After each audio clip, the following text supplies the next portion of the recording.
سزاؤں کی بات ہوئی تھی جب آپ کہہ رہے تھے کہ سزاؤں کا جو کانسیپٹ ہے جہنم کا وہ بیسیکلی انسان اللہ تعالیٰ اپنے بدلے نہیں لے رہا ہوتا انسان سے بلکہ انسانوں کے بدلے انسانوں سے لے رہا ہے. تو اٹ ڈز میک سینس کہ جس کا ظلم ہوا ہے اس کے ظلم کو اس کا انصاف ملنا چاہیے. لیکن مجھے یہ بتائیں کہ ٹھیک ہے میں بہت سارے اتنی سخت قسم کی جو ہیں سزائیں وہ کیوں ہیں پھر میرے چھوٹے ذاتی مسائل کے اوپر؟ یعنی کہ میں انسانوں کو تو تکلیف اگر دوں چوری کر لوں تو ٹھیک ہے سزا مل سکتی ہے, میں ٹریفک سگنل توڑوں تو ریاست بھی مجھے سزا دیتی ہے, میک سینس. لیکن میں نماز اگر پڑھوں نہ پڑھوں تو اس پہ کیوں مجھے سزا مل رہی ہے؟ داڑھی میں نہ رکھوں تو اس میں مجھے کیا مسئلہ ہے؟ پردہ میں نہ کروں تو یہ تو میرا ذاتی مسئلہ, میں کسی کو کوئی تکلیف نہیں دے رہا, تو اس سے کس سے بدلہ لیا جائے گا؟ لیکن دو چیزیں, ایک تو تکلیف ہو رہی ہے اور ایک نقصان ہو رہا ہے. کافی سارے نقصان ہوتے ہیں جن کی ظاہری جسمانی تکلیف نہیں ہو رہی ہوتی. کسی پہ آپ نے ظلم کیا پھر تو تکلیف سمجھ آ رہی ہے نا آپ کو. اگر آپ نے ماڈسٹی کے خلاف ایک نعرہ بلند کر دیا ہے کہ ریاکاری پھیلاؤ تو لوگوں کو تکلیف تو نہیں ہوگی اس سے, مگر نقصان بہت بڑا ہو رہا ہوگا.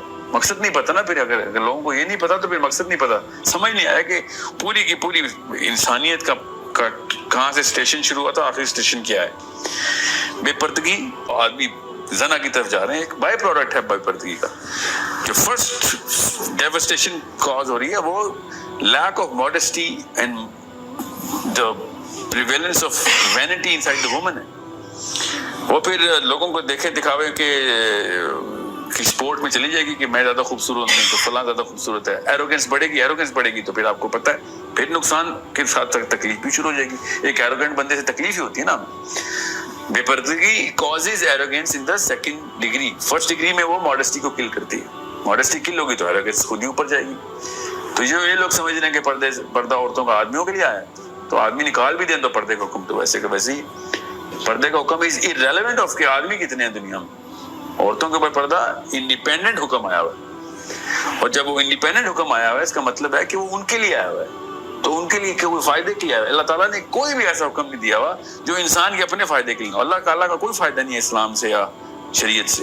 اللہ تعالیٰ بے نیاز ہیں, ان کو نہ نقصان ہوتا ہے نہ فائدہ ہوتا ہے. اس کا مطلب ہے ہر حکم کا کسی نہ کسی جگہ کے اوپر پوری انسانیت کو نقصان ہو رہا ہے یا فائدہ ہو رہا ہے. سو اگر آپ نماز نہیں پڑھتے تو آپ کے ڈیپینڈنٹس بھی نماز نہیں پڑھتے. آدھی پوری امت نماز نہیں پڑھتی, 1% نمازی رہ گئے. تو کہیں نہ کہیں سے تو یہ کہانی شروع ہوئی تھی نا کہ ایک بندے نے شروع کیا, اس کے بعد 100 نے شروع کیا, اس کے بعد پوری کمیونٹی اب بے نمازی ہے. So if you think there is an individual matter, then you are not looking at the big picture. Every person is a total, ایک پوری اکائی ہے اسلام کی. ہر انسان اسلام کی پوری اکائی ہے.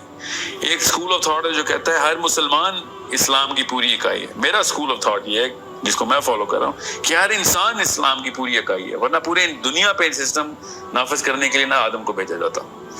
سو ہر انسان چاہے مسلمان ہے یا غیر مسلم ہے وہ اسلام کی اکائی ہے پوری سسٹم کی, کہ بہتری کا سسٹم یہ ہے. سو اگر ایک انسان پوری اکائی ہے تو اس کے اندر کچھ بھی نکالیں گے تو اسلام کو نقصان ہو رہا ہوگا. جیسے ایک سمندر کا ایک قطرہ پورے سمندر کو ریپرزینٹ کرتا ہے, بالکل اس طریقے سے ایک انسان اس سسٹم کو ریپرزینٹ کرتا ہے کہ جو پورے انسانوں کا system who. So any and every individual matter is a matter of all human beings because it implies to whatever the dependents are, and of course the higher you go in the chain the more your dependents are. اور آپ اگر ریاست کے سربراہ ہو گئے ہیں پھر آپ بے نمازی ہیں تو آپ نے تو کہانی ختم کر دی. اس لیے گھر میں جو باپ سگریٹ پیتا ہے اس کے بچے بھی سگریٹ پیتے ہیں, مررنگ کرتے ہیں اس کو. It's a matter of how dependents follow the chain of how they perceive the whole world. Science میں نہیں کھول رہا, اس کا پورا کا پورا انٹرنل کیمسٹری ہے ہماری. the way people mirror and the way they imitate and then mimicry starts. اس کو ٹپیکل بیہیویئر کہتے ہیں. ہر انسان اپنے کسی نہ کسی مینٹور کو ممک کر رہا ہوتا ہے. اب بچوں کا مینٹور ان کے ماں باپ ہوتے ہیں, ہمارے مینٹور وہ لوگ ہوتے ہیں جو کہ کسی بھی لیول پہ کمپیٹنٹ ڈکلیئر ہو جاتے ہیں ہماری زندگی میں کہ یار یہ اس بندے نے وہ والا مقصد اچیو کیا جو مجھے بھی چاہیے تھا. آپ نیچرلی اس کو میرر کر رہے ہوتے ہیں. آپ بالکل اس طریقے سے آل انڈیویجول میٹرز, اسپیشلی آدمی ذات کا. تو عورتوں کو تو اتنی سوشل ایکسپوجر نہیں ملتا, آدمیوں کو تو ہر جگہ کے اوپر کوئی نہ کوئی ڈیپینڈنٹ میٹرکس نیچے سے کریٹ ہو رہی ہوتی ہے. سو اف یو آر بے نمازی دین یو کریٹنگ بے نمازیز.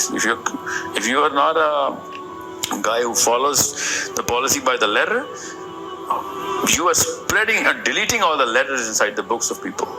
This is how big the matter is. So it can only be understood if you understand that a drop of ocean is the ocean. It has every single attribute of the ocean. Just like that, every single human being is the unit of the universe, especially the human community. And anything he does is going to affect the humanity. He represents it and he gets affected by it and he affects it in turn as well. So this is how big the matter is. You look at the religion, individual matter. Yeah, it is an individual matter, but it is the same matter for every human being. So as soon as you're going to disrupt it, then it's not your individual matter. Otherwise, it was given as an individual matter.